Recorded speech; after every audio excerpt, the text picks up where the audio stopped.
Okay, and I'll have everybody's name under their picture on the. Yes, exactly.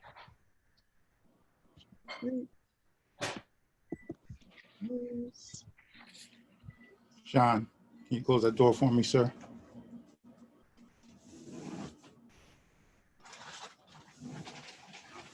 If we could just ask everyone to mute yourselves when you're not speaking, just in case the dog barks or the baby cries or, you know, whatever else may happen. That would be terrific. Thank you so much.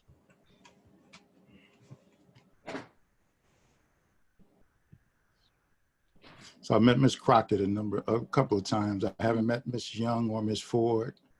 I'm not sure how to pronounce Marsha's last name. We've met Mr. Tarver. When?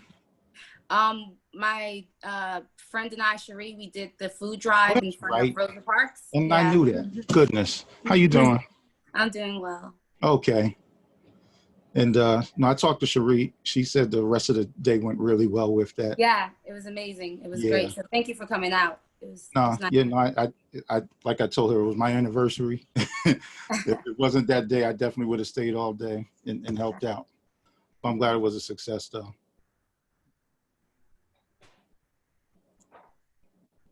Hi, everyone. It's Marsha Escalliere. Escalliere. How are you? Hi. Marsha? Hello. So you're calling in.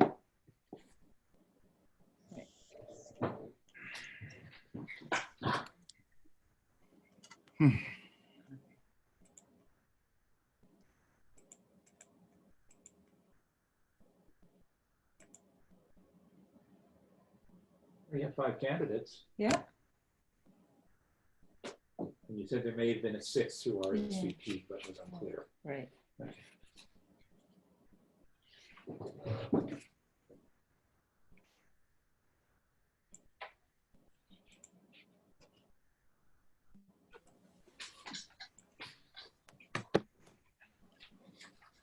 Ah. 6.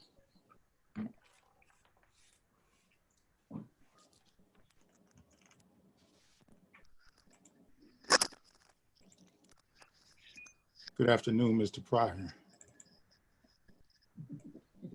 Good afternoon, Mr. Tarver. Good afternoon, everyone.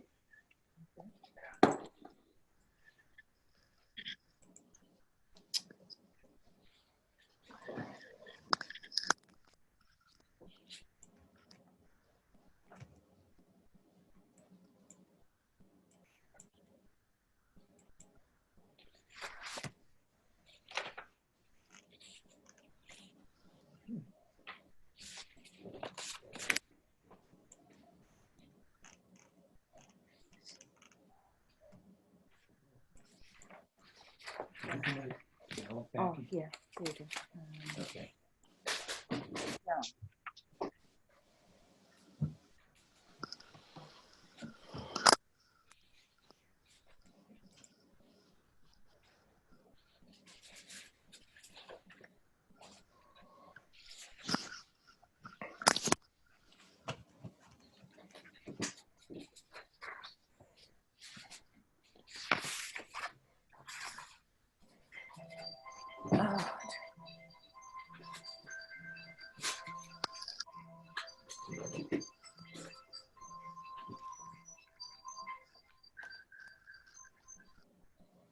Hello? Yes?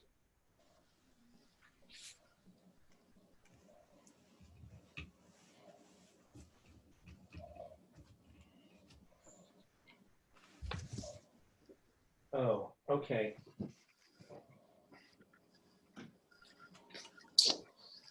We need a link for the editor of the record transcript. Okay. I'll forward the email that has the link. Okay. I'm going to forward you the email that has the link. Give me a moment to change screens here. We are about to start. Is that the one that Laura just sent that we should forward? Yeah. Yeah, okay.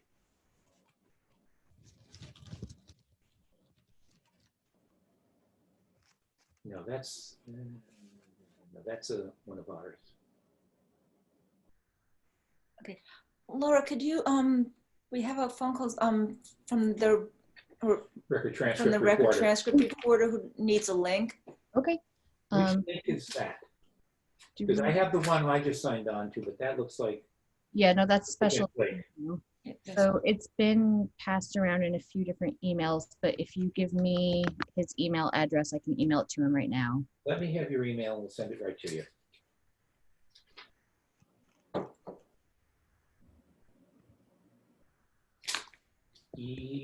E.J.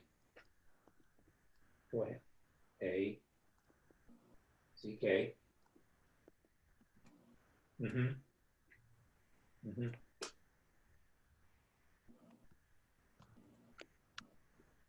Okay, I've seen your byline, but I don't think we had an email for you before, directly to you. Okay. ejackman@thelocalsource.com. Okay. Okay, we get it within a couple minutes. Okay, so it's E. Jackman, You're E.J. welcome. A.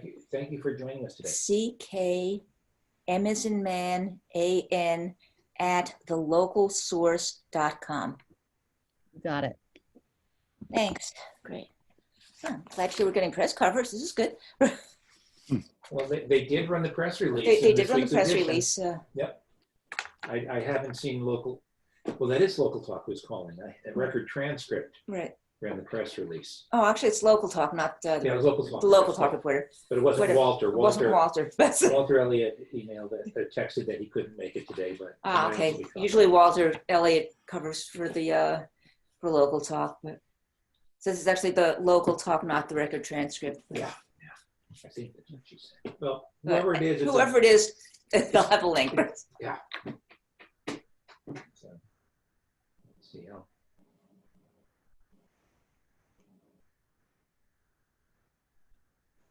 Oh, she won't come up as a panelist. She'll just log in. But someone else logged in. Okay, there.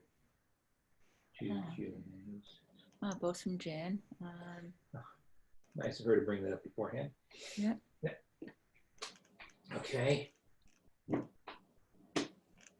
I think we can invite people to give their names and emails if they want further information from OCAG. Yeah, I can put that out in the chat. Yeah. Yeah, if people are interested, they can post, and then we can just save the chat at the end. So.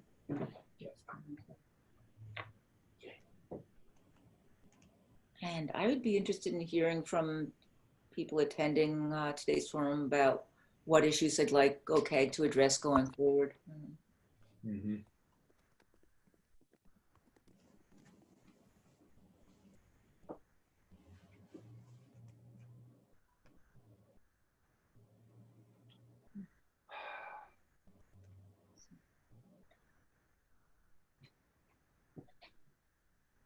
When you start, Mm-hmm. you should probably introduce the team in front and backstage so people know how it is. Mm-hmm. The person doing tech and the person doing timekeeping.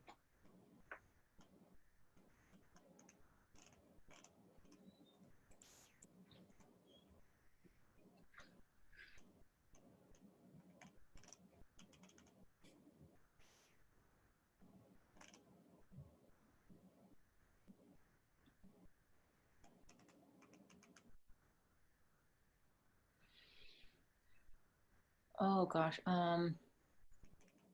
Or did you see Jan's Jan just posted something in the Q&A saying she thinks part of the link was truncated. I'm gonna give Jan a call because I'm not. I don't think I don't know that I can fix that, but I'll try.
We have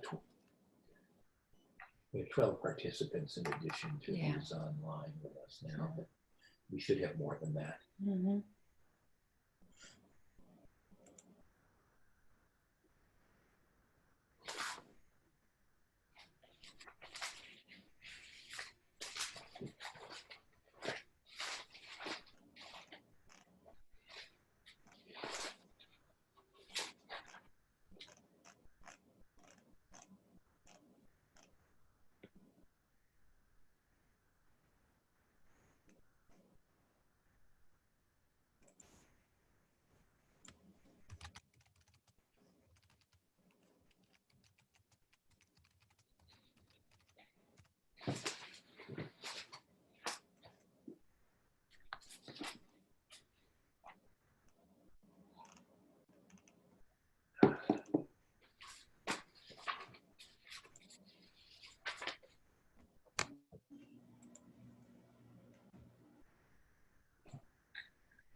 Jody, I think we should probably go ahead and get started. Yeah. Okay. It's past, yeah. Yeah, it's past work, so, and people are starting to join stuff. Let's go.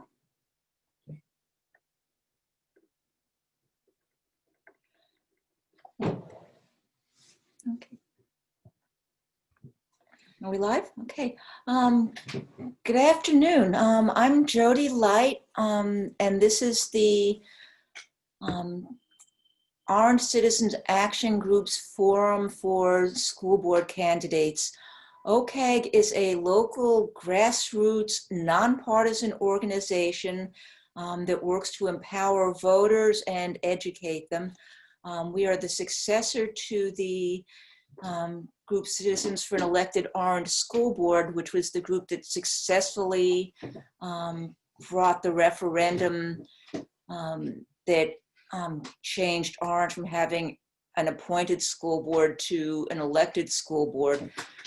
Took a couple of years and defending some litigation, but only 10 people being active were able to effect a major change for the benefit of Orange's citizens and children.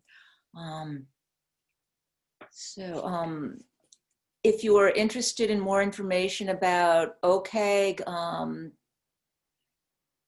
please put your contact information in the chat and we will follow up.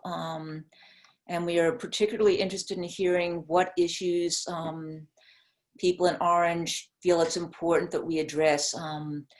After this election, one issue that we're thinking of addressing is when is the library going to open up again, because that is a needed source that has been unavailable for quite some time. But there are many issues that need to be addressed, and with the involvement of as many Orange citizens as possible, we can improve life for all of us. Okay. We have with us, we've invited all of the 9 candidates for school board to participate. We did have an email from one of the candidates, Fatima Turner, who had planned to participate, and unfortunately there was an unexplained death of a loved one, and she's at a funeral today, so she will not be able to participate. So I just wanted to put that out there. She's not just blowing us off. She's got a good reason for not being here. We are going to use a format typical to what we've used before. Each candidate will get a chance to make an opening statement for 90 seconds, and that can be whatever you want. And then we have 5 questions that I will address to all of the candidates, and we're going to rotate who gets to speak first so that everyone has a chance to be first and to be last. And before we start, I just want to introduce some of my fellow and sister OCAG members and support. Laura Rindlaub, who is the secretary of OCAG, is also our tech guru who is making all this possible. If we relied on my tech expertise, this would not be happening.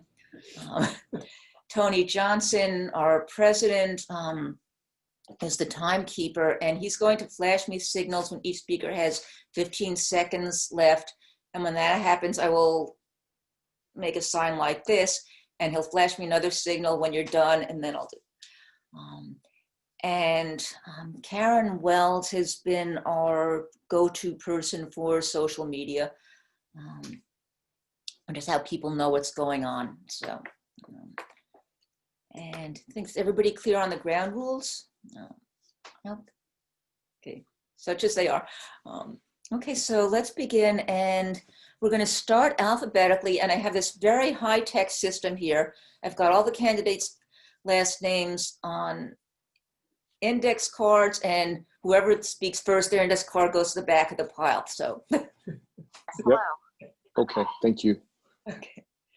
Okay, so, okay, and we're asking people to mute themselves when they're not speaking, just to avoid echoes and so on. Okay, so let's get this started. And Samantha Crockett, you get to do the first opening statement. Okay, great. Can you hear me okay? You hear you fine. All right, perfect. So hi, everyone. My name is Samantha Crockett. I am running for school board with Leonor Young.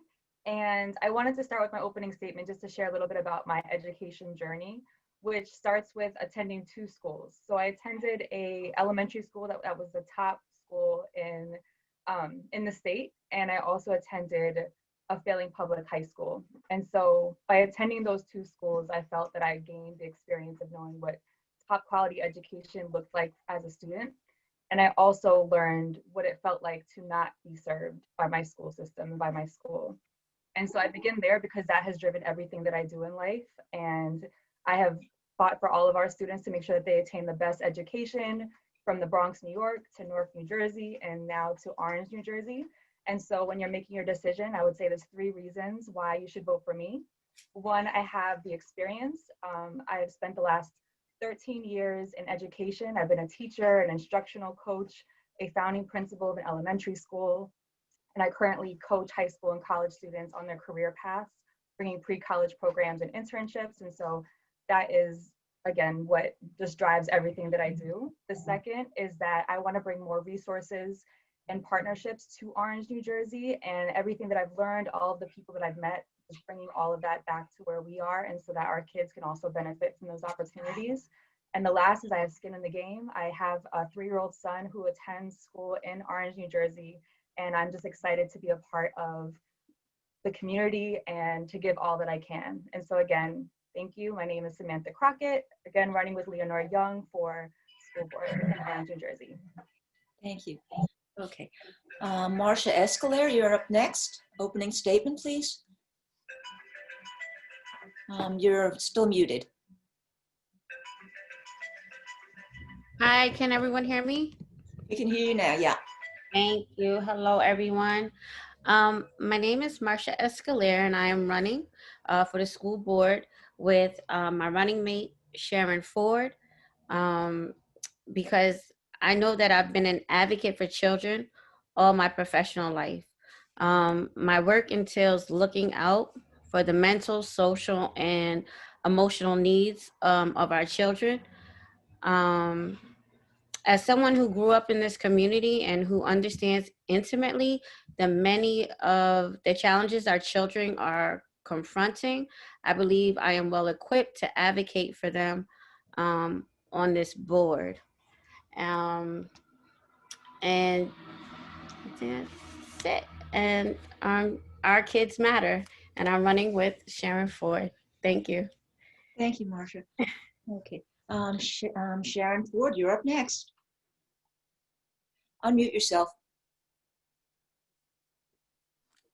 Hi, everyone. My name is Sharon Forde, and before I start with my personal spiel, I would like to thank the Orange Citizen Action Group for coming together to put this forum together.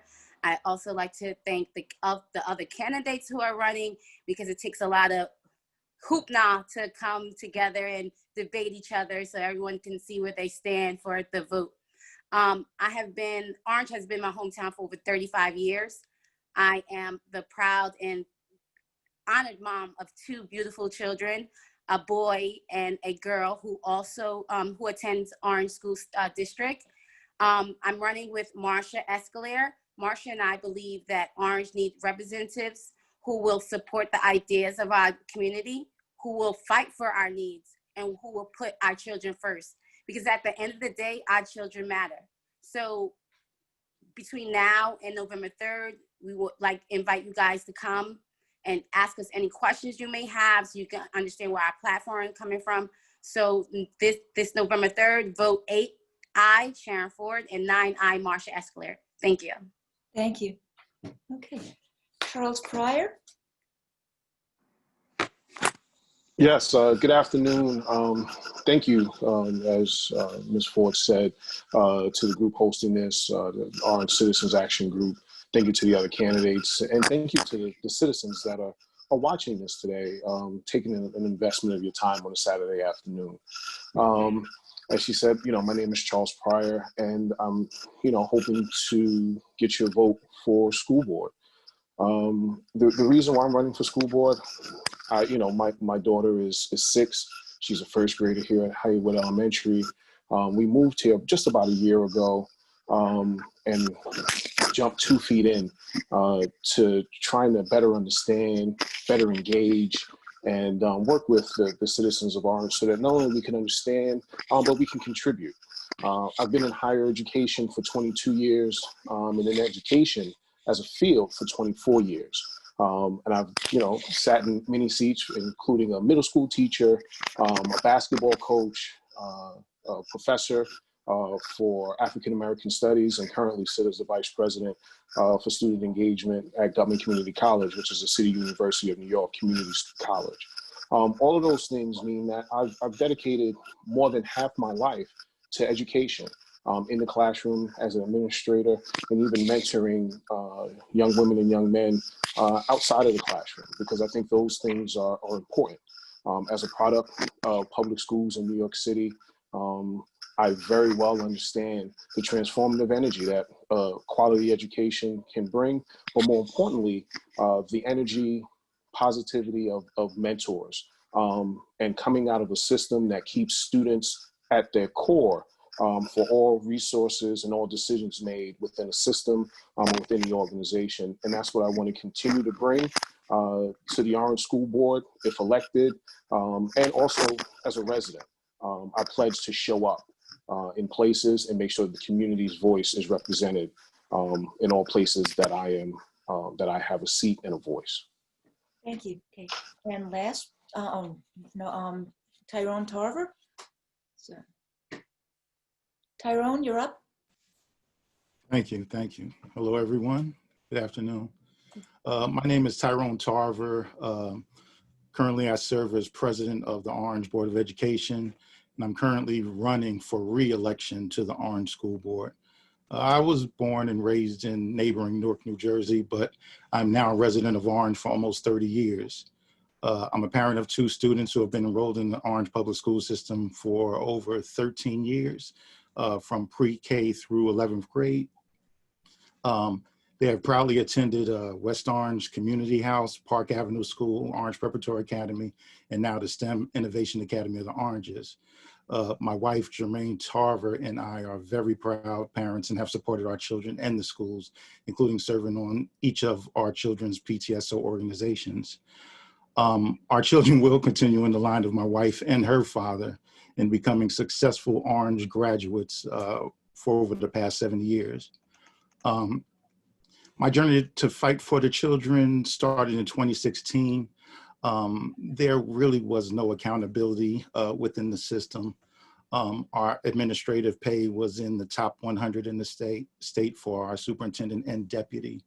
But back then in 2016, our district rankings were in the bottom 10% of the SAT scoring and math and ELA assessments, which is not acceptable for our children. So in November 2016, a referendum was floated and over 70% of the city voted to have school board elections. But then in retaliation, the current members of the school board in 2017, they went to court and sued and overturned the reclassification referendum as well as the first school board election. It was then that I founded the committee for an elected Orange School Board, along with 9 other residents, some are which are here present and serve on this panel. We fought really hard. We gathered signatures from residents and submitted a petition to hold another referendum. In November 2017, 86% of the city voted in favor of having school board elections. So the parents and citizens won, which was a great thing. It was very unfortunate that the district back then spent over $130,000 to fight to overturn school board elections and keep control of the board members in the mayor's hands. But again, citizens won, so I'm very proud to have contributed to that. Thank you. Thank you, Destin. And last but not least, Leonor Young. Unmute yourself. Okay, good afternoon, everyone. And I'm happy to go last, so it feels great. You guys did a great opening. And thank you, the Orange Citizen Actions Group, for putting this together and everybody for joining. So my name is Leonor Young, and as we're all here, we're all candidates running for the school board. And I just wanted to give you a little insight into who I am and why I'm running. About a year ago, my husband and I were looking for a home, and we landed on this great township of Orange. And we met great people, we met great families, and we decided to jump on in and become members or residents in the community. Fast forward, we have a daughter who's a year old, so clearly I was 8 months when we were moving into Orange. And in moving into Orange, we kept hearing that the school system is a failing school system and it's not a good school system. So if you move here, just keep that in mind. And of course, early on, it wasn't really a thought of ours in terms of the school system per se doing an analysis. But as she continued to grow and us meeting the superintendent, meeting other residents in the community, I said, let's do some due diligence and see truly how terrible or great the system is. And in doing that research and in doing that analysis, I met students who graduated from Orange High School and are off to Yale. We've met other parents who, unfortunately, they send their children outside of the systems into private school. And they always said the reason why is because the system isn't doing well. But is it true that the system isn't doing well, or is it that it's not being communicated? So I say that to say, I come from a corporate finance background. I've learned skills about doing forensic analysis, asking hard questions, and evaluating things to identify what it is that we need. So those are the skills that I would bring into being a board member. thank you. Okay. I'm going to turn now to asking questions. And again, attendees, if you have questions, put them up in the chat and we'll get to those later. But I did want to mention something that I forgot to mention before we started. Not only is OCAG nonpartisan, but the school board elections are nonpartisan. I don't know what party people are registered at. Given the demographics in Orange, I think there's a good chance that all the candidates are registered Democrats, but you cannot just go in and vote the straight party line because there are no party lines in this election. So it's very important for the attendees and our neighbors to actually look at the positions and the backgrounds of the people running and vote based on that. It's not as simple a choice as the presidential election is this year. Okay. So my first question is about the time. Right, okay, and each candidate will have 1 minute to answer each question. The first one is about what's been on all of our minds for the past 6 months, which is the pandemic, which has affected us here in Orange as well as everywhere else. And my question is, what can the school board do, given the conditions of the pandemic, which are likely to be with us for some time, to make sure that all of Orange's students are able to have full participation in education? And that's especially a concern given that a lot of people in Orange can't afford high-speed internet connections, may not have their own computers. What can the school board do to make sure that every child has a chance to get the best education possible during this hopefully unique time? And Ms. Crockett went first last time, so Ms. Escalliere, you are on. Yes. I do believe that today with COVID-19, it has taught us to be ready and prepared to teach students in and outside of the classroom. So I do look forward to working with the administration to ensure that the right resources are put in place with technology for the students and the families. Thank you. Thank you. Okay. Sharon Forde, you're next. Same question. Just to reiterate a little bit what my running mate Marsha said, that I believe that the Orange School District has to invest in technology to ensure that our students and our teachers are prepared for the challenges of COVID. COVID was unexpected. So a lot of us, we didn't know how to react to it, how to respond to it. But we need to make sure, as a board member, we have to make sure that our staff are up to date with the guidelines when it comes to COVID. We have to make sure that we are dealing with the mental aspect as well with our students, to make sure that they're feeling okay, that there's no they're not depressed or anything like that. So we have to work together as a team to make sure that everything is okay and together. Thank you. Thank you. Okay. Charles Pryor. Yes, thank you for the question. So for me, I want to start by saying that I think the district has come a long way. As I said, my daughter is in first grade. She was in kindergarten last year. And the district has learned a lot of lessons over the time. And during the very early beginnings of the pandemic, I was a member of the Finance and Budget Committee for the school board. So I'm very well aware of how they've tried to reallocate some resources and really applied some things that they've learned over the time. The thing that I think that would be important, and Ms. Leight, you brought it to light as a question and a resource that's untapped, is what are the resources available to us in our district and in our community, writ large, outside of what is controlled by and resourced by the district. We do have a number of folks that are struggling with high-speed internet. So how could we maybe look at other entities like the library that maybe could dedicate space for young students? Because one of the things that about internet, you might have a strong connection, but if you've got two or three students using it, it slows things down. So if we could figure out how to partner with more people in the community, again, outside of the district, what things that the district has to resource, I think that we can go a long way in furthering. And I just want to say one last thing about additional PD. Our students are learning online for the first time, and our teachers, many of them are teaching online for the first time. So we need to continue to support them in that way. Thank you. Tyrone, Tarver. You're muted. Hello. So I guess my answer will be a little bit different since I actually sit on the school board. Concerning COVID, we were very, very fortunate to have received many grants, many additional sources of funding from the state and the federal government. Our budget was actually cut earlier in the year by about $4 million. But through those additional grants and funding that we received, made a huge difference in making our schools safe for social distancing for the children and the teachers when they actually return to schools full time.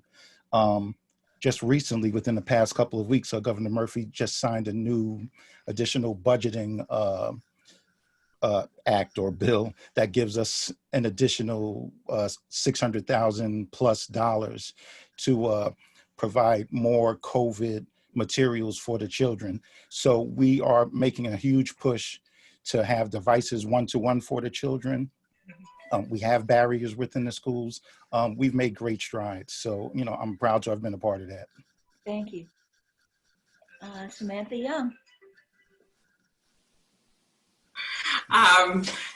So I would say on that point, no worries, that partnerships with either corporations or companies in order to bring more resources, and also partnering, like you said, with the state, Tarver, and getting additional grants to see what can we do, how can we bring more resources, because what do we need to fix technology or expand technology is always resources, right? It's always funds. And how can we inject that into the system beyond whether it's local taxation, maybe it's philanthropic gifting or grants, and how we can reach out and do things like that in order to bring resources.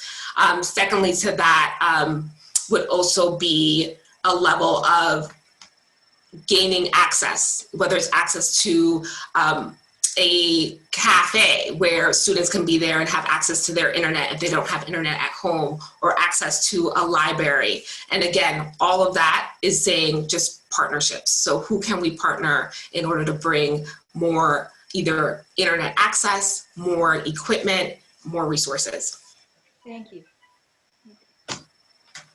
And let's see.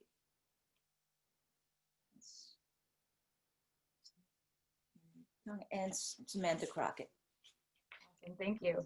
Like everyone mentioned, I definitely agree. Access is always the first, right? Making sure internet is provided to all of our students and identifying who doesn't have internet. I think hotspots, they're a quick fix, but they aren't the biggest fix, just from experience. And then obviously funding, also making sure grants are coming in so that we can make sure we have enough just to run. The part as an educator and as a parent that I would be most excited about working with the board and the superintendent, though, is progress monitoring. None of us want our kids to fall behind. When kids are in classrooms, right, we're already trying so hard to make sure our kids are going beyond the state and being college ready. And so now that they're home, I think a lot of fear of everyone is making sure that our kids are not losing time. And so with progress monitoring, I'd say making sure teachers are the point people. They're doing a wonderful job with communication, but making sure that all kids are having check-ins, no one's falling behind. And if there is a student falling behind, let's say below a 2.5 GPA or not submitting assignments, that we have resources and folks who are reaching out to those families to find out what's the barrier. Because again, we have to come back and make sure our kids are learning. Thank you. Next question, a very basic one. What exactly is the role of the school board? What do you have authority over? How do you get stuff done that you don't have authority over? And first up this time is Sharon Forde. Ms. Forde? Sharon Forde? She seems to be frozen. Okay. Can you hear us, Sharon? No, okay. Okay, I guess I'll move on to Charles Pryor, and when Sharon Forde is unfrozen, we'll give her a chance to speak then. Okay. Thank you, Jody. In my opinion, the role of the school board is to work with and support the work of the superintendent and the administrative leadership there to ensure that they are allocating resources appropriately, and then to be in a position to assess how well they've done that, set metrics alongside of the superintendent and the administrative leaders for growth and progress of the district. Additionally, they are obviously representatives of the community and should, with the superintendent, bring in the community at appropriate times, especially during the time of the COVID pandemic and social movement that we're experiencing around the world. It is, I think, extremely important that we continue to engage, involve, and enlighten our community members. Together, we move forward and farther and invest in our children in Orange. Thank you. Okay. Okay. And Sharon Forde, are you able to get back on? Yeah. Okay, sorry to Mr. Sharon, but Yeah, I don't know what happened. It's just like for some reason the screen froze. I couldn't hear anything. It was it crazy. happens. Sorry about that. So, Sorry. Like what Mr. Pryor said, just checks and balances with our administrator, especially the superintendent, making sure that all of the guidelines are being followed, making sure that our students are learning, are getting the resources that they need, funding, making sure that we have enough money to do all of the things that our kids need, such as after school programs. Now the COVID is coming on, making sure that we have the money to invest in technology, making sure that just checks and balances to make sure that the community is involved in everything that we do, because we serve the community at the end of the day. thank you. Thank you. And sorry for the technicality. Not your fault. It's happened to all of us, especially now that everybody's trying to get on Zoom at the same time. Okay, Tyrone Tarver. Thank you. To add on to what Mr. Pryor and Ms. Forde said, I kind of think the answers are pretty much all going to be the same. We all want what's best for the children. But as far as the board members' role are, in addition to what the first two candidates said, the primary role is just to legislate. We aren't supposed to run the district. We have committee meetings where the administration, the superintendent bring us what they want to implement. Board members can comment on that and add to that, add discussion to that, but we do not make the final decisions as far as the finances. We have the final vote, but we don't necessarily make the final decisions as far as where the finances go, what places they go, education and curriculum changes. So again, our primary goal is to legislate, but not necessarily take a deep dive in what's going on a day-to-day basis. Thank you. And Marsha Escalliere asked me to repeat the question. The question is, what does the school board do? What is it actually in charge of? What does it not have authority over? And next up is Leonor Young. Thank you. Actually, I just wanted to add this great quote that I saw, that the school board doesn't run the schools, they just make sure that the schools are well run. And I say that to say that that's pretty much what the school board is there for. We create a vision of the education for the community. We formulate our goals, we define the outcome, and then we set the course for the district. And then we hire a great superintendent, which I know that we have here, and we empower him to pretty much use our goals that we've set for the community, for our students, and go ahead and run a course with them and bring it to fruition. And then, of course, we collaborate with him, and then we do the check and balances to ensure that he is performing at the level that we need him to perform for our students, for our parents, and for the community. Thank you. Samantha Crockett. Yeah, so like everyone mentioned, I mean, the school board, right, we help the superintendent with taking state policies and helping him run it within the school district. For example, when COVID hit, making sure that we look at those policies with him and make sure that everything is done and implemented within the school district. The most important part for me, though, is always going to go back to culture. You can't get anything done on any team without working together. And so just by being a school leader, I had a staff of 80, and I just really just believe in making sure that as a board, we're one sound, you know, we work together, the superintendent, we work together, and also with the community, that we listen and we hear what is happening on the ground. How are these decisions that are being made impacting our families, our students, and again, just bringing it back to working together, because if not, we can have great ideas, but if we can't get them done or we can't hear each other, they won't happen. Thank you. And Marsha Escalliere. Marsha, you're still muted. There you go. Hi. So, I mean, basically, everyone had really great answers. And I guess, you know, to basically sum it up, the school board, you know, oversees and manages the districts, the schools, and, you know, follow the laws and make sure everything is in place, and, you know, hold the superintendent accountable. So that's pretty much the school board. Thank you. Okay. Aw. That's what we're all about. Yeah. Okay, next question, kind of a follow-up. How will you encourage positive relationships between the board and the super and administrators and the overall staff, including teachers, paraprofessionals, and support people? And first up this time is Charles Pryor. Yes, hi, thank you. So what essentially you're talking about is how do we build a culture? How do we build trust? How do we build relationships? And you do that by getting to know people. So one of the things that I would suggest to the board is having one-on-one and skip level meetings in the administrative side, but one-on-one meetings so that folks individuals on the board can get to know the superintendent and the leadership team at an Orange School District. Within the administrative ranks, whether it's within the building or in the district ranks, I'd like to see implementing something like skip level meetings, fish bowls, and these are activities and meetings that allow people to have questions and discussions one-on-one or in smaller groups so that people can understand how they each show up in space and how people see themselves engaging and working within the environment.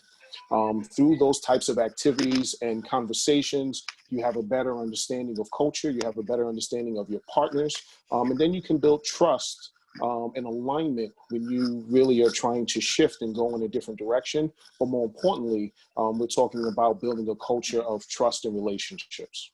Thank you. Okay, Tyrone Tarver. Hello again. I agree with Mr. Pryor, but again, the board's main relationship is with the superintendent, okay?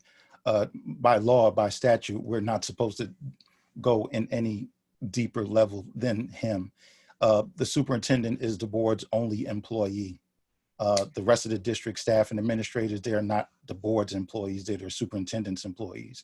Our only employee is the superintendent. We do have chances to interact with the administrators during the committee meetings, which is a great thing. But again, going between the board, developing relationships between the board and the schools, developing relationships between the board and administrators. It can happen, but it's really at the sole discretion of the superintendent, how much he wants and will allow that to happen. So again, we hold the superintendent accountable, hopefully, get a chance to promote the relationships on a little bit deeper level, but again, not too much because that's not our role. Thank you. Leonor Young. Great. Actually, Tarver, thank you for pointing that out. I think that as a caveat to that is if the superintendent were to come to the board and say, well, how can, we engage the board or just pretty much have a conversation about how can we help our staff, right? And I think, or empower our staff or check in on our staff, right? I think that all of those are ways to not only engage with the superintendent, but also if asked by the superintendent, how he can engage with his staff. Making sure that everybody feels empowered, that everybody feels like, they have not only a connection to the superintendent, but also to their students and the trajectory of how things are either done in their class or in their school or even relationships, again, with the superintendent. Thank you. Samantha Crockett, and I've been asked to repeat the question because oddly enough, some people's sound is cutting out. So the question is, what should the school board do to develop positive relationships between the board and the super and administrators and overall staff, including teachers, paraprofessionals, and support staff? Thank you for that. So all relationships start with trust. So that's at the forefront. And you can build that obviously just some day-to-day meeting, getting to know each other, but you have to be intentional with building trust if you want to create a culture that you want to see. And so when I say that, I mean that what are the traditions that we're going to start with in Orange to make sure that that trust is being built and being maintained throughout the school year and throughout the years?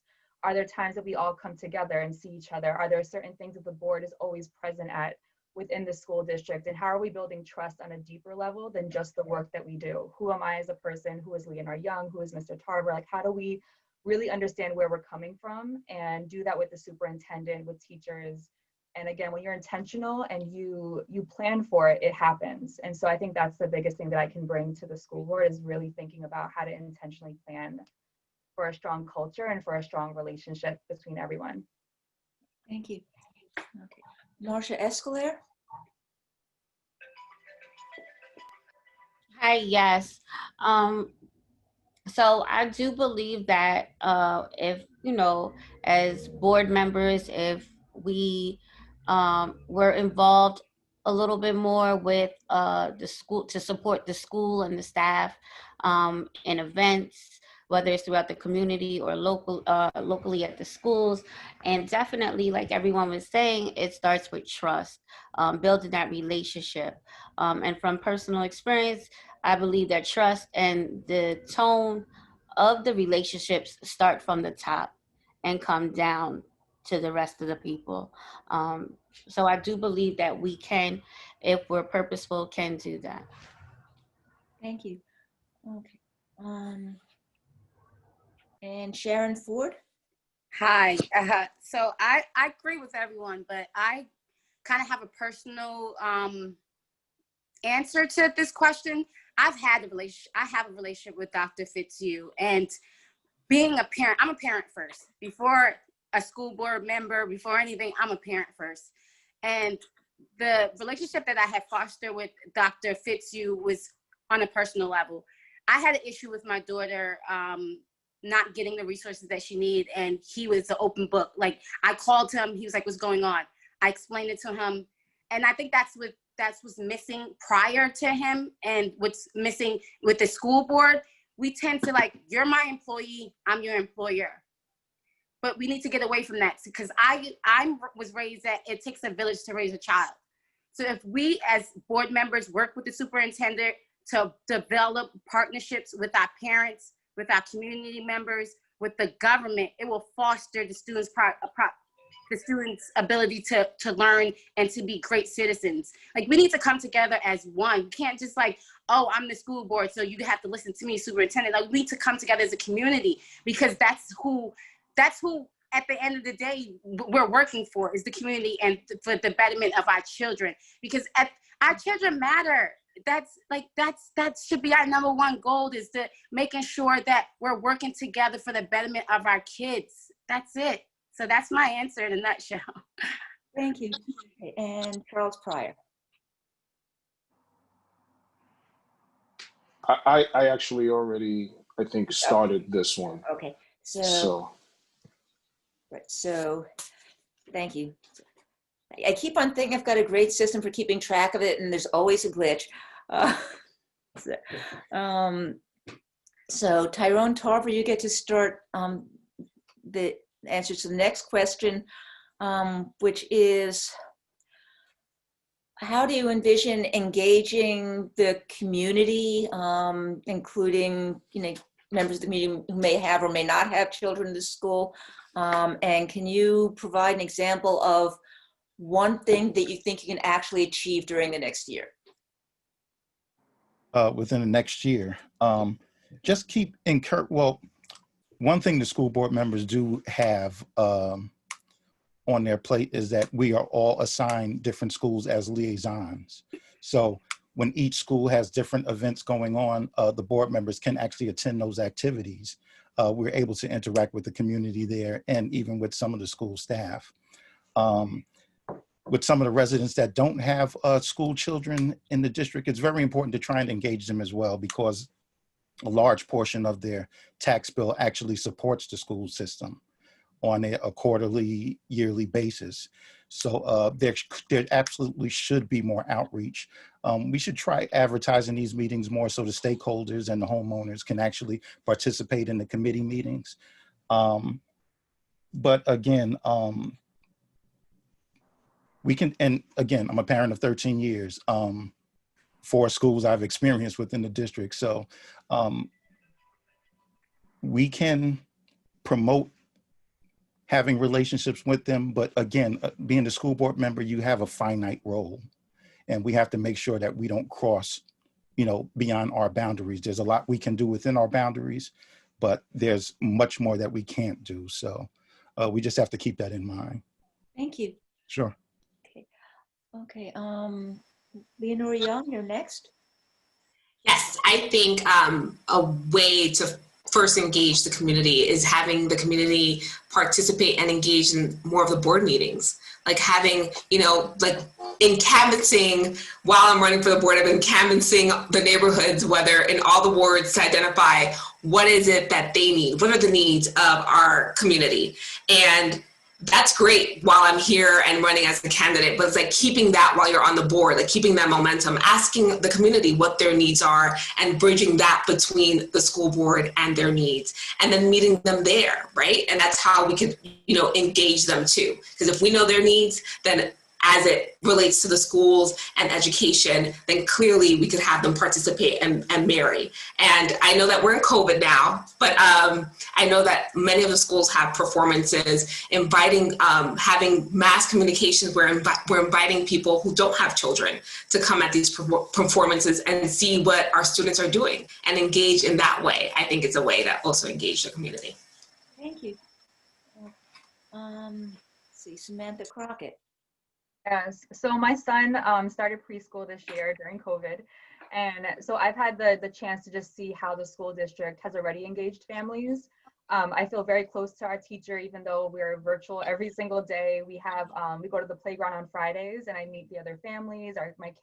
My son sees the kids on the screen, but also knows that they're real because he gets to play with them. And so I share that because as a parent, that goes such a long way, because everyone wants their child to start school and be excited about school. And I'll tell you, a 3-year-old is not excited about staring at a screen for a couple hours a day.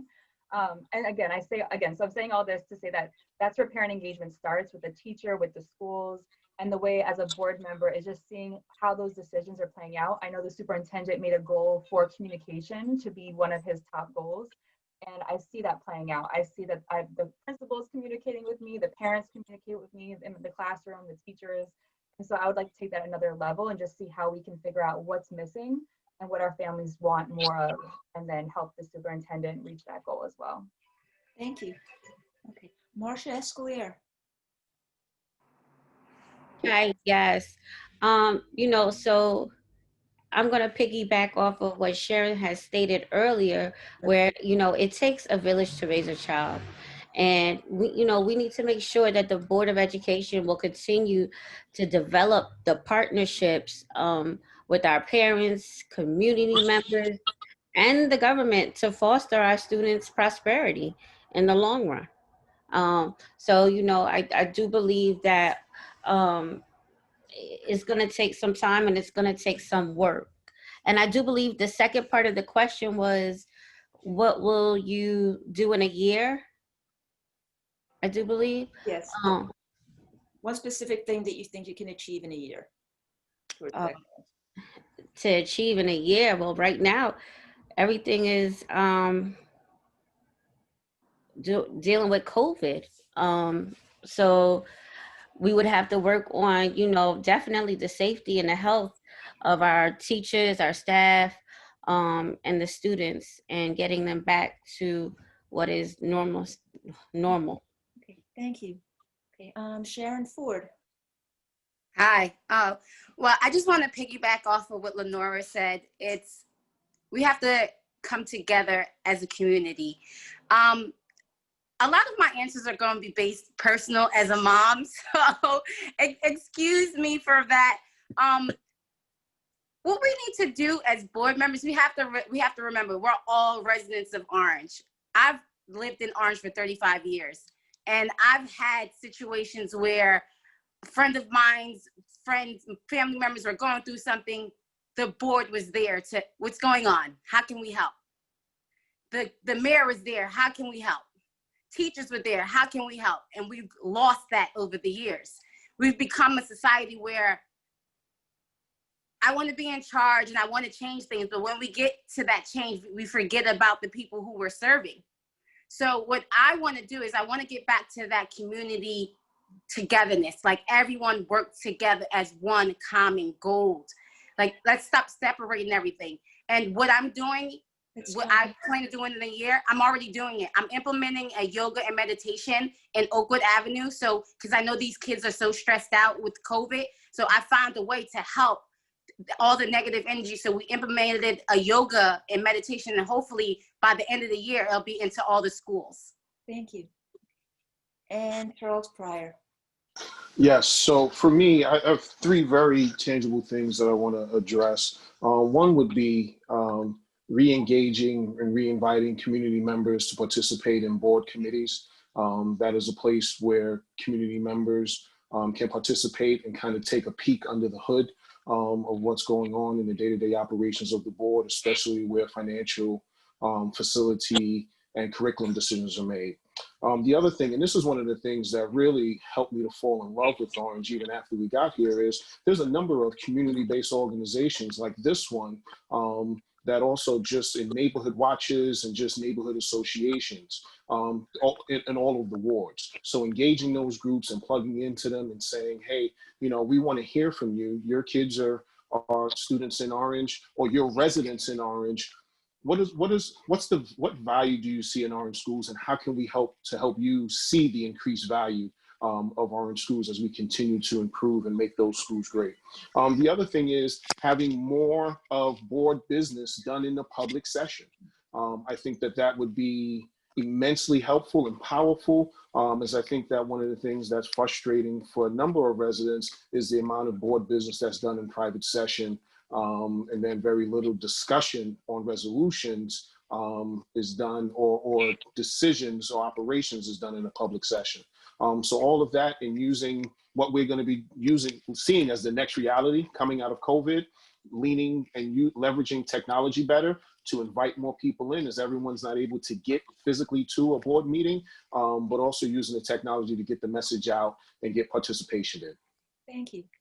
And let's see. And Leonor Young.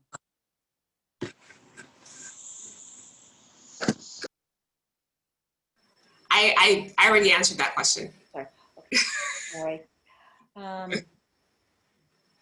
I have one final question. And this is about the right of the public to vote on school budgets. Right after the successful 3-year struggle to convert to an elected school board, the city council changed the date of the election to school board election to November from April. And because of obscure law in New Jersey, the result of that was that citizens were no longer able to vote on the school budget. So my question to each of the candidates is, what is your position on citizens being able to vote on the school budget? And is there anything the school board can do to encourage that to become a reality? And I think, let's see. I've lost track. Is this Samantha Crockett? I think are you first up on this one, or is it? Is it me? Oh, it's you. Okay, Tyrone Tarver, please go. Okay. No, I remember that well. And I actually, if I can refresh everyone's memory, the council punted once we made a big noise about it, and they put it in the hands of the school board. And the school board are the ones that actually changed the date from April to November. By doing that, the citizens no longer had a say in the budget, which I was strongly against. I wasn't a school board member yet when that happened, but again, it was on the referendum and I was strongly against it. What we can do the only thing legally we can do to make that happen again is if we change the date of the school board elections back from November to April, okay? It would incur an additional cost on the district. But I think the citizens voted by I know the citizens voted by 86%. One of the details in that referendum was to keep the school board election in April so the citizens have the chance to vote on the budget. It's something the board should discuss, and the community, if they still want that, they should speak up on it. but again, to re-engage the community, one of the things I implemented within my first couple of weeks of being school board president is to broadcast our meetings on Facebook. The board agreed and we voted on that. Thank God we're on Facebook now. Another thing I did was to push for us to use our Comcast channel. We actually have a district dedicated Comcast channel, channel 36, that previous school board members and school board makeups did not implement. It's free. The equipment is free, the installation is free, but we have not used it. But I implemented that, the board members agreed. Now we're trying to make that push happen. But again, as Mr. Pryor said previously, and I know my time is up, but again, to re-invite the community back into the committee meetings. That was a choice that the current school board, which I serve on, made to not include the community as community members on the committees. I mean, if we look at City Hall, the planning board, mostly citizens. Historic Preservation Commission that you serve on, citizens. The zoning board, citizens. There are a number of entities within City Hall that are majority or all citizens, but on the school board side, we don't have any official community members anymore. And that decision was made this summer, which I was highly against and extremely disappointed in, but hopefully in the future we can get back to that. And I'm sorry I ran over my time. Thank you. Okay, I know you're passionate about this. Leonor Young. I think that we should engage the community. I think that the board is representative of what our community wants and needs. So if engaging the community and the community wants to opine on the budget or vote on the budget, I think that we should definitely bring them on board, or the board should definitely bring them on board to have, to be able to research the budget, ask questions about the budget, and then for the board to be able to communicate that to them. But additionally, the board consists of 9 individuals that should work together and be able to accomplish what the community is asking us to accomplish on their behalf. So I think that it's very important that, the community elects individuals that are able to communicate with one another and understand that I, as an individual, can't affect change, but us as a collective can. Thank you. Samantha Crockett. Yes, so similarly, like what Leonor Young stated, engage the community, see what the community wants. And then again, we are 9 members. And so making sure that we bring that to the table to discuss if we want to amend that policy. We do have the power to amend the policy, to change the date. But again, it goes back to what does the community want? And then how can we, what impact will that have on the community? I definitely am always a proponent of making sure that all citizens have the freedom to vote and the freedom to have a say in their city. And so personally, I believe I would like, as a citizen, to have the right to vote and to be a part and engage with the budget for our city. But it goes back to the board and what the community wants, and we're not individuals. Thank you. Marsha Escalliere? Marsha Escalliere? Hi, yes.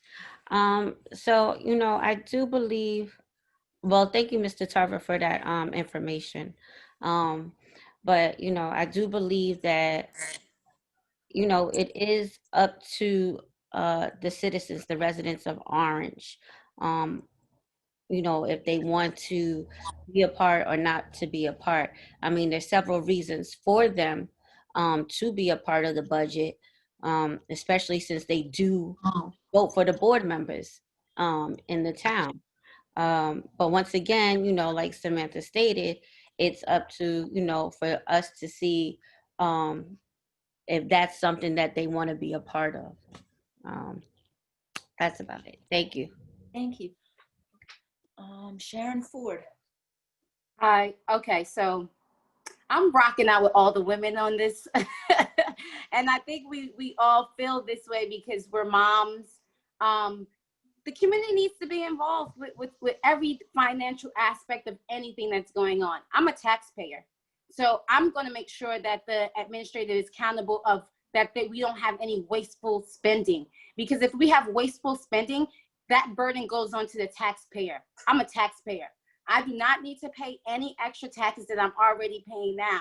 So we need to make sure, John P. Public needs to make sure every single dime that's being allocated to the Board of Education and to any government, any systematic system in Orange, we need to make sure that every penny is being spent wisely. Every penny, because the burden falls back on us. And I have a burden of a child, now I have burden of taxes because we not making sure that all the money is going in the right place. Community needs to be involved. We need to be involved. We're paying the taxes, so we need to be involved. Thank you. Charles Pryor. Thank you. So, you know, one of the things I think we all agree that the budget is something that all residents should have access to. And I want to specifically talk about some ways in which to do that. One of those, I want to double down on my, and I think Mr. Tarver mentioned it as well, community involvement in board committees. That is one of the ways that, you know, we can immediately affect and engage community, effect change in this area and engage community members in what's going on with the budget. Obviously, that's one way, but the biggest way for me is to make the budget public. It is right now funded by our taxes. We should be able to see where each of those dollars is allocated and what the district's priorities are as a public. So that those are two very quick ways to engage and include the community in the budget. And I hope that that is something that, whether elected or not, that the board will enact and pick up immediately. Thank you. That is all the questions I have. We actually have, looks like we have 8 questions from the public now. And, oh, more, okay. So what I'm gonna do is I'm gonna pose some of the questions that have been put up in the Q&A, and I want to try to keep us from running much over like an hour and a half, because that's long enough for a Zoom meeting. So let's treat this as a lightning round and try to answer the questions in 45 seconds. First question is, what's your approach to achieving educational equity to make sure that students in Orange have the same opportunities as students in other districts? And first up is Leonor Young. I would say the first part of that answer is investing in our teachers. I think that right now what's happening is, unfortunately, or I understand it to be the fact that we've had teacher turnaround, and it's the level of consistency that we need. So retaining teachers and how we can retain as many as possible that can help ensure that our students get the same education, right? Because if in one school you have a level of consistent teachers and in another school you don't, that turnaround unfortunately kind of diminishes their capacity to learn in a period of time. So I say investing in teachers and will be a solution to kind of help the inequity in the education. Thank you. Okay, Samantha Crockett. Yeah, so 1, again, we always go back to the digital divide, but it's really important that all of our kids have what they need to be a part of the school district and the system. If you don't have internet, you can't log on to computers. It's hard to even get access. I have students that share computers amongst many other of their siblings or share the internet. And so first and foremost is that, but then also looking at what are the districts that are surpassing the state standards doing during COVID, and what opportunities are they getting? We know West Orange is 20 points above Orange right now in terms of their proficiency scores. And so what are they doing to make sure that their kids are getting all that they need academically, but also social, emotionally? How are we just making sure that we are working through this pandemic, not just about academics, but a lot of our kids are going through a lot that have nothing to do with school. And so making sure that we're thinking about that for them. Thank you. Marsha Escalliere. I would say pretty much what the ladies just stated. You know, that we need to make sure that the teachers and students have the right resources that they need to, and you know, to increase extracurriculum activities. You know, studies have shown that children that participate in extracurriculum perform better academically. um, I also do believe that, you know, if we increase our teachers professional development, you know, to so that they can help the students, you know, at least meet the state standards. um, so I do believe that's one or a few ways that we can come together. Thank you. Okay. Okay, Sharon Forde. Basically everything what my running mate said. We need to invest in technology. We need to invest in after school programs. We need to invest in the mental stability of our kids. We need to invest in just everything all around. We need to make sure that our kids are in the same playing field as the kids in the neighboring neighborhoods. We have schools in Orange. Orange is 2.2 square miles. We have schools in Orange that are on the grade level. There are 8 out of 10, and then we have 2 out of 3. We need to find out what is that school doing and implement that same way into the kids that's doing the schools that's doing bad, because they're going to meet up they're going to meet up in high school. So okay, thank you. Sorry. Thank you, and thank you for observing this tight limit. Follow the rules, I know sorry. it's a challenge.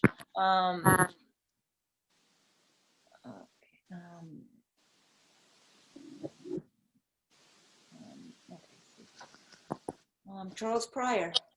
Yes. So this question for me is about equity and inclusion and giving voice and rise to the talents and skills of our students and giving them opportunities and space to create and be innovative. So of course we're going to start with our teachers, investing in them, investing in time and dollars for professional development and teaching them new skills so that they're better prepared to engage with our students. But also one of the things that I think is important to me, especially in a K through 12 education, is arts and arts education. Through an arts education, students have the opportunity to be innovative, to be creative, and be imaginative. So that they can see themselves and their success beyond these 2.5 miles, so that they can be, you know, creative and engaged citizens to Orange and to the world at large. But I think those are two ways, and there are many, that we can start to build that equity that you're talking about. Thank you. Tyrone Tarver. I don't mind going past 90 minutes. As far as educational equity, though, I ran a report a couple of years ago, and I just updated it maybe 2 weeks ago. We spend about close to $18,000 per student within the district. Our district is still ranked near the bottom of all the schools that spend up to $18,000. We're ranked below some district that spend less than $14,000 or $15,000 per student. We do have a new superintendent now. He's implementing his plan. As a board, we have to make sure we set strong goals. Teacher retention. I heard one of the other candidates talk about that. It's hard because we need to make sure we have competitive salaries. In order to do that, though, we need to raise student funds more, either on the state level. Local district, I try and shy away from that because homeowners and residents are hurting already with these high taxes. But a lot of different avenues, a lot of different ways we can try and combat that. We just need to have a cooperative board and superintendent to make sure we reach those goals. Okay. Leonor Young. I answered that one already. Okay. Yes, you did. Okay. And that means that Samantha Crockett gets the first answer on the next question. I'm skipping around here because this next question kind of follows up on some of what was just said. Staff are and teachers are some of the lowest paid in the state. And we have this high tax rate already, but what can the board do to rectify this to stop staff turnovers? So teacher retention, salary is definitely one way to encourage great talent to come in. And I think that is why it's important to have board members and folks to ask the right questions when looking at the budget to figure out where we can move money around so that we are putting our resources where it's most important. We all know that teachers are who are teaching our kids. If they are not feeling valued and if they're not staying with us, then all the resources that we're pouring into them is leaving. And so I would say one is looking at the budget, but the second is professional development, making sure that teachers are invested in, feel valued, are part of the community. And the more that we invest in them, the more they'll invest in our students and our community. So it's twofold. Okay. Okay, Marsha Escalliere? Hi, yes. You know, so I do believe that the teachers are worth every dollar and more that they receive. I understand that the taxes in Orange is high, but as a former union representative with Rutgers University, my experience will help, you know, the Orange education, you know, to ensure our teachers receive a fair contract. And I think that's important, as well as reviewing the budget and, you know, looking at some things and unnecessary spending. Thank you. Thank you. Okay, Sharon Forde. Just like what my running mate Marsha said, is to look at the budget and find out where we're spending the most money and if it's necessary. Because if it's not, we need to put it into our teachers. Going back to being a mom, I'm working and I'm teaching. And this is the hardest thing ever. So to all my teachers, I take off my hat. You guys deserve every bit of support, every dime that you want. But at the same time, we have to make sure that we're investing in the right teachers, because I have friends who are substitute teachers who are great teachers, but are not getting the support that they need because we're investing in teachers from other states and other districts thinking that they're going to come and do a better job. So we need to look at the teacher on the board, making sure on the matrix, is this teacher performing correctly? Are her students learning? And that's how we base their income. Thank you. Charles Pryor. You know, so obviously we want to invest in our teachers. They work with our students on a day in and day out basis. You know, as I believe Ms. Forde said, you want to make sure that you're investing in the right teachers. You want to prepare and resource those teachers. But as far as you know, how do we do that? Obviously, you're going to examine your current budget and see where you can more efficiently leverage and use your dollars. But then you're also going to continue to look for partnerships and external funding so that you can, you know, move some things around so that you can carry and support your staff. One of the things that I do as an administrator, and I have hundreds of full and part-time employees, is the employees that work directly with our students, that work directly, you know, supporting the education of our students. We make sure that they feel appreciated, they feel appropriately compensated, and that they feel engaged. Thank you. Tyrone Tarver. Yeah, wow, that's really a multi-level question. Our staff are some of the lowest paid. Human resources is always the biggest cost of any entity. Teacher salaries take up a huge part of our budget. The remaining part of the budget, it is allocated, I think, in a great way, but still, it goes back to teacher retention, because once we educate our teachers and get them kind of up to speed, are we able to retain them when they want higher salaries? Most times it's no. They just want to go to another district where they can get paid more for their time. To pay them more, again, unless the governor raises our funds more, we'd have to address it at a local level. And we were actually told this year when we asked for more funds, they said you actually have an additional $10 million before you hit your cap. So the board can actually vote and raise the municipal tax rate up another $10 million. That'll help with teacher retention. But what's it going to do to our citizens and their taxes? You know, I'm strongly against that. We voted to raise taxes this year. I was against that. So it's like I said, it's a multi-tiered question that really needs to be discussed in detail, but I'm all for paying our teachers more. They work extremely hard. I've known a number of them for a number of years, and it's something we need to address in a responsible way. Leonor Young? Yeah, I have a whole list of things. I think that everybody made great points, and I probably might tap on all the points that were mentioned. Samantha had a great point talking about professional development. You know, Charles had a great point, you know, paying teachers more.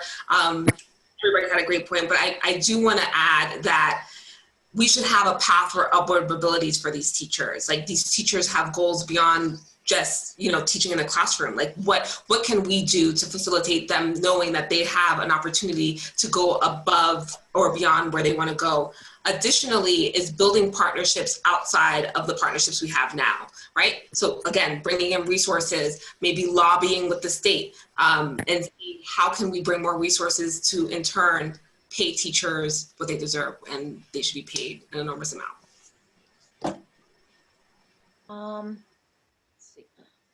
I think this next question can be answered with a show of hands. Question is, are people willing to work to ensure that Orange residents are able to once again participate in Board of Ed committees? Everybody in favor? Aye. Aye. It's okay. Anybody against that one? Take it. No, I'm glad to hear that. And I have a comment from one attendee who believes that the community should vote on the budget and on large expendables.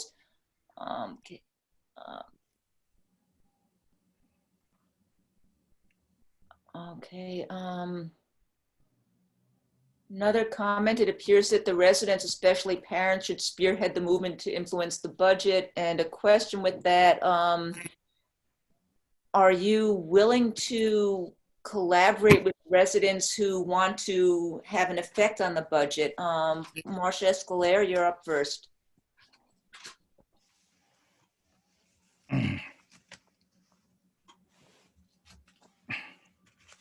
Okay, there I am. Am I willing to collaborate with residents on the budget? Is that the question? Yeah, that's the question. Only if it's legal. If it's possible that we could collaborate with the budget with the residents, then sure. But I know the budget is public information, and it's located on the district's website. So I'm not against it. I don't see why not. Thank you. Let's see, Sharon Forde. Can you repeat the question? Are you willing to collaborate with residents who want to get involved in influencing the budget? To a certain extent, I would definitely try to find out what their needs and their concerns are when it comes to the budget, or give them an opportunity to let us know what they would like to see come for the budget or add to a budget. But when you just have just any Joe Schmo have influence on something that's affecting our kids, I think we should really put a cap on that. We would want their input, but I wouldn't say give them total power of influence what is going on the budget and what's being spent. Thank you. Charles Pryor? You know, I think anytime you talk about allocating or spending tax dollars, people need to have a venue for an avenue to give input into that. You know, I don't think that you're going to run down the list and go in the direction that each person has coached, but you do want to give everyone the opportunity to give input, and then you're going to heavily weigh that in the direction that you're going to go in with your spending. Because, you know, these are not just the tax dollars, these are resources for students' education and for students' success and future. And as we invest in those things, I want every resident to feel like they have the opportunity to give an opinion on which direction we going with those dollars. Thank you. Tyrone Tarver. We addressed actually changing the date of the election back to April. That automatically gives the citizens a chance to vote on the budget. But there was one option that I did not mention, and that is that the board actually has an option to form a budget committee before the board votes. We can actually form that committee in February before the budget has to be submitted to the county superintendent in March. This year, the board opted not to do that. Another reason was that the budget wasn't given to the board until less than a week before we were supposed to vote on it. So there was no time to form a committee. There were things that were in the way. So hopefully after this election, some new board members, we can discuss this and entertain the idea of actually forming a budget committee with a select number of residents who would have some influence in the final vote in the budget. Thank you. Leonor Young. I want to start first with saying, of course, this is within all the legal parameters that we can have community or citizens, residents have a say in the budget. So keeping that in mind, it would always be where potentially offering the budget up so people could review the budget prior to having a meeting to discuss the budget with the community and address their concerns or their additions or their questions, because oftentimes when you're looking at a budget and people are looking at it plainly, they need to grasp how everything is like interconnected and how it works. So just like I said, making sure that they have access, making sure that they can ask the questions, making sure that the board is available to answer the questions that they have and engage it that way. And then of course, hear the community and see how we can marry what their thoughts are and what our thoughts are into the budget for the children. Thank you. And Samantha Crockett. Yeah, so I wanted to start with just saying that our community is filled with so many amazing individuals. And so we want to make sure that we're tapping into those resources. And there's many ways. One we mentioned, I think Tarver mentioned having a committee formed to make sure that there are citizens that are reviewing the budget and getting into the nitty gritty. We can have town halls to make sure that there are intentional times where we are bringing things to the entire community to get their input. And then just making sure that if the community wants a voice to vote, doing those things and working with the 9 members on the board to bring that to a meeting and a discussion to move if it's the voting time, to move that date. Thank you. But again, our community, we are our community, right? Our parents, everyone plays a huge part in that. And so it's important that we are all a part of it and that we give that trust back to them as well. Thank you. Yeah. Okay, next question. What role, if any, should a mayor have on the Board of Education? And Sharon Forde, you are up first.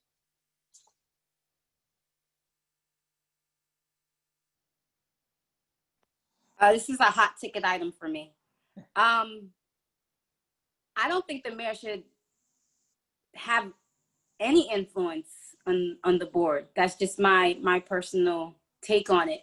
I think he governs the citizens, he governs the residents, he makes sure that certain laws and bylines are abide by, but when it comes to the finance and what's going on with the school budget, I think the mayor should stay out of it. That's just my personal take on it.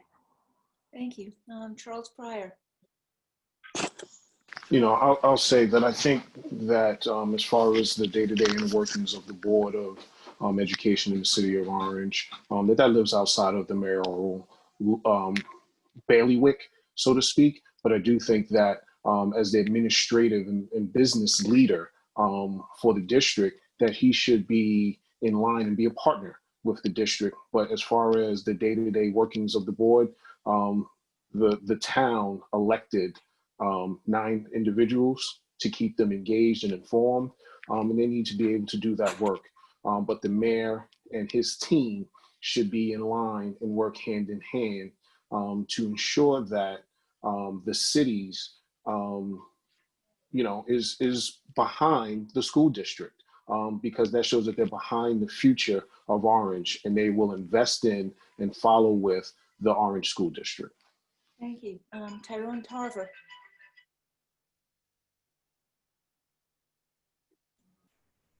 Messing me up with these 45 seconds because there's so much to say. I'll see if I can do it quickly. Mayor influence on the board.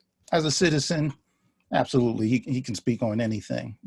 He or she can speak on anything concerning the school district, especially if they have children in the district. The mayor should support the district in everything we do. I think that should go without saying. But legally, since we are a type 2 elected school district now, the mayor and the council have no say as far as the day-to-day operations of the district. One thing that I think City Hall is doing that's having a huge effect on the school district is the redevelopment that's going on. Every time, to explain it simply, a vacant lot, the school district, the taxes that are collected on a vacant lot, 17% of those monies go into the tax coffers that's available for the school district. Once that vacant lot is redeveloped and the council and the mayor give them a pilot program, those 17% of monies no longer are available in the general tax monies. So the school district can't touch any of those monies anymore. There should be much more communication about what effect redevelopment money-wise and student population-wise is having on the district. That's the shortest answer as I could give. It's a complex question, and to be sure, when we give tax abatements to every new development, who takes up the slack is every other taxpayer in Orange. And that is an issue that I think OCAG will be addressing, because we're hearing pretty universally that people are pretty tired of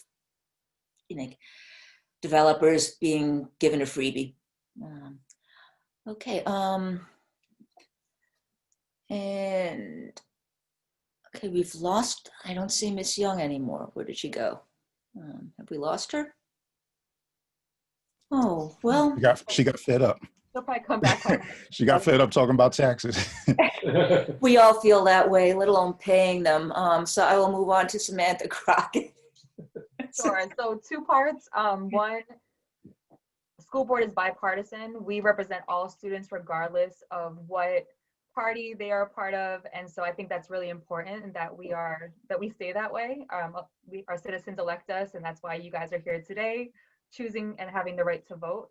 The second is that it is important that we have a partnership with the city and that we have a seat at the table.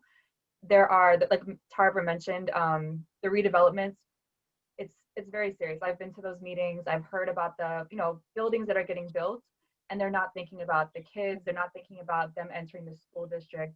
And yet, again, tax money is not being allocated to our school districts to pay for that. And so we need to have a partnership with the city and a good relationship in order to be on in those conversations and able to vote on those issues that do impact our community and our kids. So again, the mayor as a citizen, can be a part of it, but we are bipartisan. But I do believe we need to have a strong partnership and make sure our voices are heard.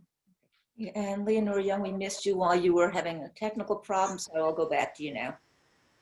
Thank you. Sorry about that. So I think that the mayor should not have a say or running or dealing with the board of the school board. But as Tarver did mention, of course, as a private citizen, he does have a say in the administration or things that go on that way. But beyond that, as in his capacity as a mayor, then he should not have a say in the board. I do believe that we should be collaborating with the mayor about whether it is bringing resources from some of these buildings that are being built and tapping into that and how that could be a benefit for the board. And I'll leave it. Okay. And Marsha, Escalliere, I think we haven't had you speak on this one yet? No. Okay, so. I do believe that the mayor should, I do believe that he should be an advocate for students receiving, a good quality in education. But also, as a citizen, as a resident, he should be involved and supportive. So yes, in that way. Okay. I'm gonna combine a couple of questions here. And one is about engaging community, and one is about what role should the school board play in the community beyond attending meetings and advocating for the best interest of students. So what are your plans for engaging the community beyond the election period? And we will start with Sharon Forde on this one. And you're muted. I think I started the last question, but I have no Okay, so problem. that's Charles Pryor then. Yeah, no, I have no, I can, okay. So I just want to be clear on what the question is. What role should the school board play with engaging with the community beyond the election period? You know, I think that, you know, as representatives of the community, you know, as I stated before, I think this is, we have a similar question.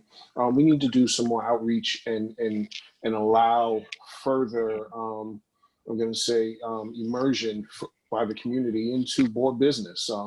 Reinvigorating and reconstituting the community members as part of board committees, but also doing some outreach and visiting the plethora of community-based groups that we have around Orange. Our job is to, as representatives, not just sit in the room and represent, but to also be a funnel and a filter in many ways for the opinions and the positions of Orange residents. And you can't do that from a seat at a table. You have to get out and do some outreach and talk to people in the community. Thank you. Tyrone Tarver. I agree with Mr. Pryor just said as far as outreach. Even though we have limits as far as what we can do within the schools, there are a number of community events that go on within Orange, and we should definitely be have some representatives of the board at these community events. So we are approachable. We actually get to hear the community if they want to talk to us. You know, if there's a Haitian Day or a Caribbean Day parade, I'm sure they're not going to want to talk about any issues then. But if there are some other community events that the residents actually get to voice their opinions to us while attending, we should definitely have more attendance there, more of a presence within some of these events that do happen. Thank you. Okay. Leonor Young? You're muted. Okay. I completely agree with both statements. I'm trying to figure out what can I add above and beyond what they said, but I think they said it both perfectly. So I'm just going to restate what they said. So that is pretty much engaging with the community, whether it's at community events or having them extend to us and reach out to us or as a board member and ask them questions, and they have an opportunity in the window to ask us questions. And yeah, I think they said it perfectly. So yeah, I agree with both those statements. Thank you. Samantha Crockett. Same, engaging the community, attending events. And I think the biggest part too is making ourselves accessible to the community so that they feel comfortable sharing with us and knowing that something will happen when that does happen. So are we bringing those concerns to the superintendent? Are we having meetings that reflect what the community is sharing with us? And so as a board member, that would be our priority. Again, being accessible and then doing something with that information to make sure that we're bettering our community and our school district. Thank you. Marsha Escalliere.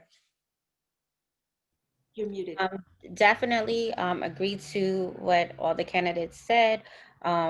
Definitely engaging with the community. But definitely, I think most important, you know, making ourselves accessible and following through with whatever it is that the needs of the community are. Thank you. And Sharon Forde, I did not forget you. I basically what everyone said, but the difference between what everyone is saying, I have been doing since the beginning. I've been a community, a part of the community for 35 years. When we're experiencing the social injustice that was going on with the George Floyd, my friends and I put together the first, help with the mayor and everyone, put together the first Black Lives Matter rally. When the pandemic was happening, my friends and I put together a food drive. Mr. Tarver can contest to that. We fed over 400 residents. When my daughter was saying a couple of her friends were feeling depressed, I went to Dr. Fitz. She was like, hey, what can we do? Our kids are suffering. Can we find time that we can do yoga and meditation? Because that way our kids will learn how to express their negative energy. I'm a doer. I'm in the community. I know what's going on. I talk to my residents. I'm a resident. So more engagement will be great. And also being a part of the community. Find out what's going on. Don't just show up when it's election time. Don't just show up when you're running for something. Don't just show up when you want a notch on your resume so you join the group. Be involved. And this is probably a part of my closing statement. Win or lose, I'm involved in my community. I have a child. I pay taxes. So I'm involved. So the involvement that I'm doing now, it's going to continue as a board member. So that's my thing. So we are now up to closing statements. Everybody gets 90 seconds again. And Tyrone Tarver, you are up first. I didn't actually prepare a closing statement. I want my record to kind of speak for itself. I've been fighting for a lot of change in Orange within the last 5 years. Been sued by the Board of Education, been part of the community, part of my children's schools, very active, as are most of the candidates here. I'm here. I'm not going anywhere. Whether I get reelected or not, I'm not going anywhere. This is home to me. My wife's lifelong city that she's been born in, and she doesn't want to move. Our family's very comfortable here. We have a lot of friends. I support the students. I support my children's friends in the biggest way that I can.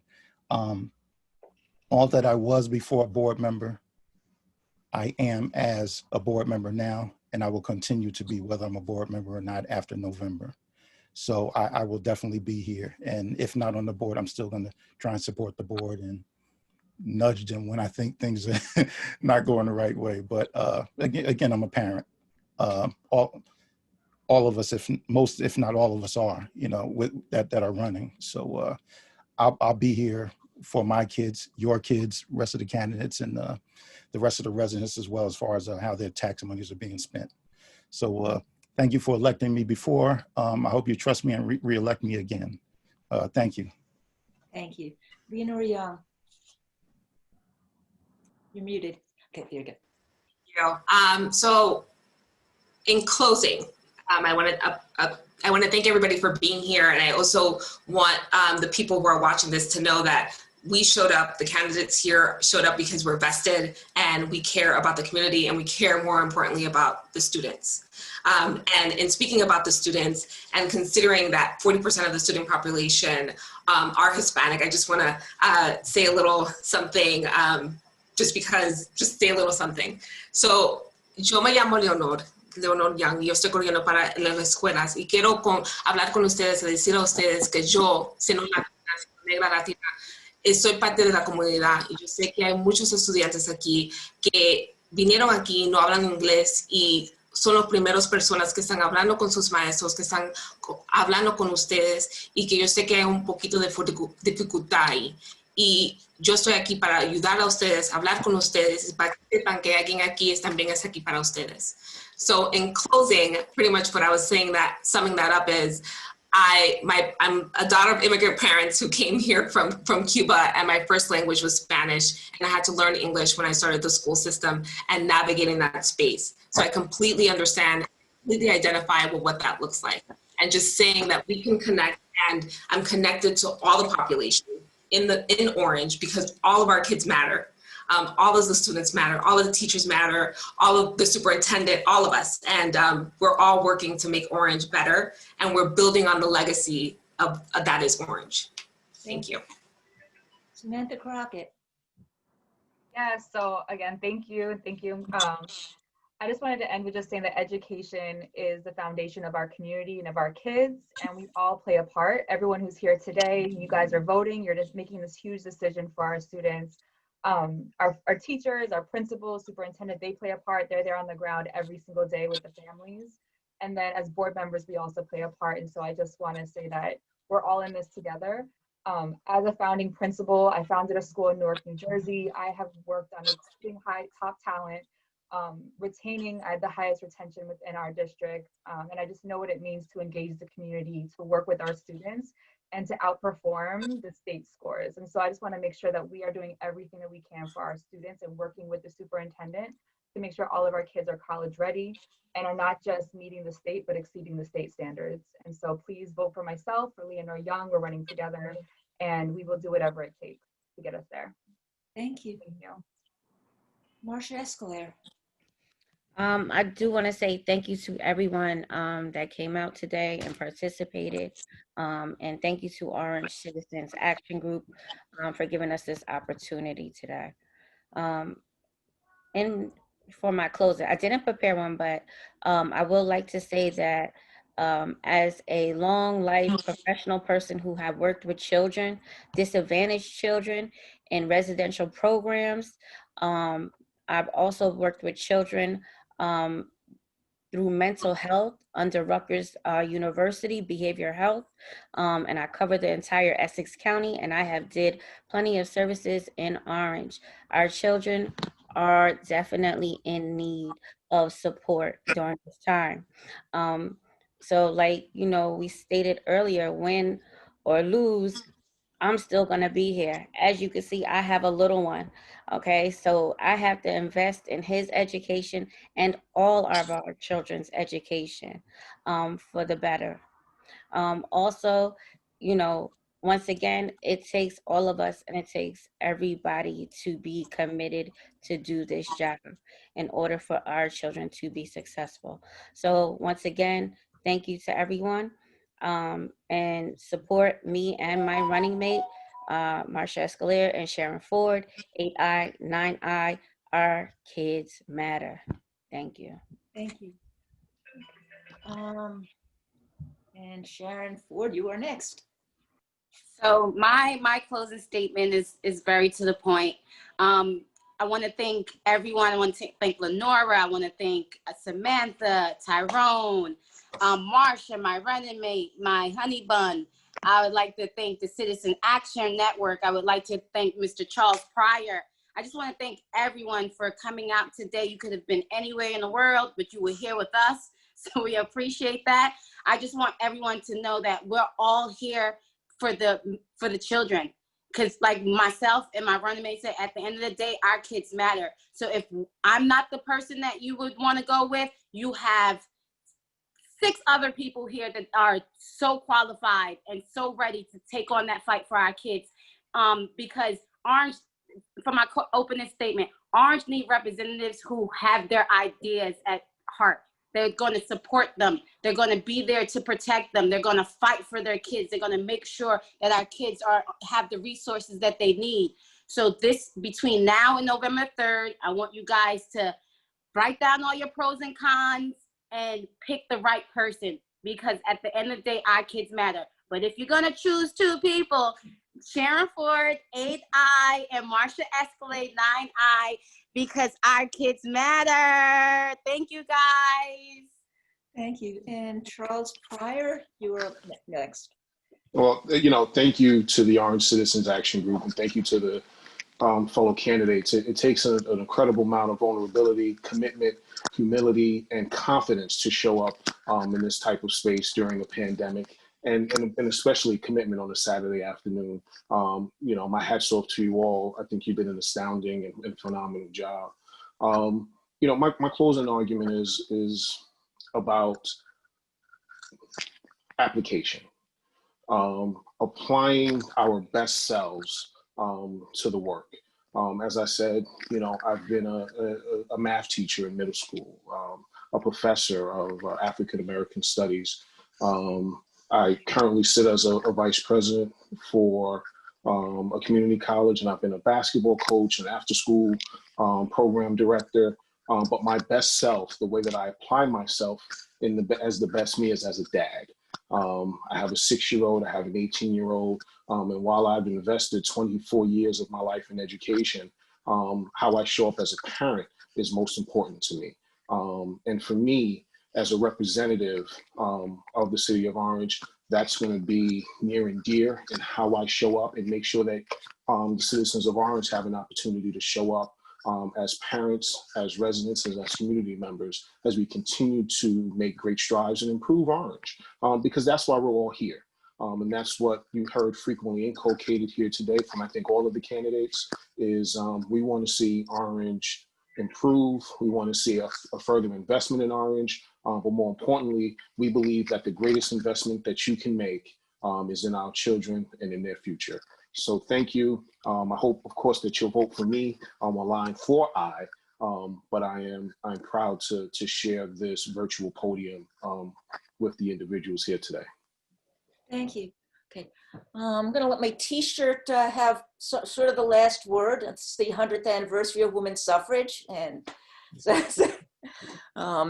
and we should all vote, women and men.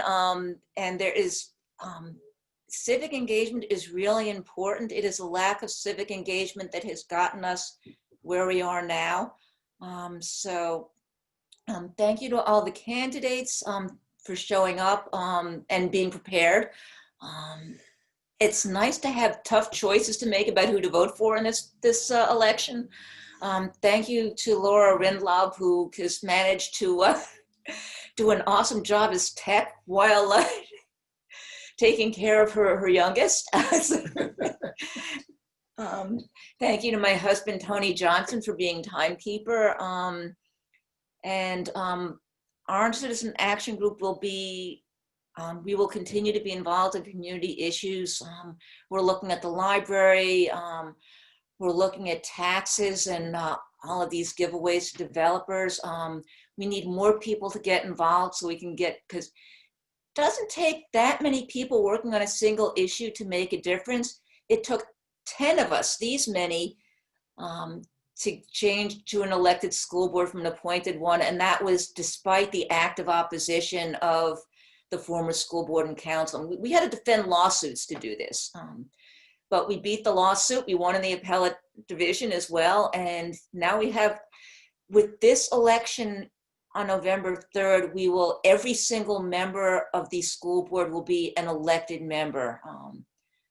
So not bad for 10 people. So let's each of us go out and recruit more people to get involved and stay involved. And thank you all so much for participating today. Thank you. Thank you. Thank you all. Thank you. Thank you, Thank Tony. you, everyone. Have a great weekend, everybody. Take care. Yes. You too.